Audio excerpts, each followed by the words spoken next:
আজকে বিশেষ অতিথিবৃন্দ, সম্মানিত আমন্ত্রিত অতিথিবৃন্দ ও আমার প্রান্তীয় বাসী, আজকের দিনটি হচ্ছে দুর্নীতিমুক্তকরণ বাংলাদেশ ফোরাম। দুর্নীতি দিবস আন্তর্জাতিক পর্যায়ে সারা বিশ্বে এই দিবসটি অত্যন্ত শ্রদ্ধার সাথে পালন করা হচ্ছে। আমি শ্রদ্ধার সাথে এই কারণে বলছি, আমরা যখন দুর্নীতি থেকে বেরিয়ে নেওয়ার জন্য আপ্রাণ চেষ্টা করে যাচ্ছি।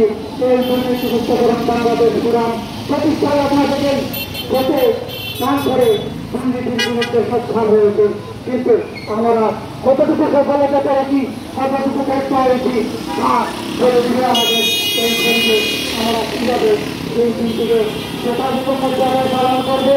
আমাদের হৃদয়ে যদি দুর্নীতিকে আমরা লালন করি, তাহলে আমরা যাই বলি না কেন আমাদের দুর্নীতি মুক্ত হবে না। দুর্নীতি মুক্ত হতে হলে আমাদের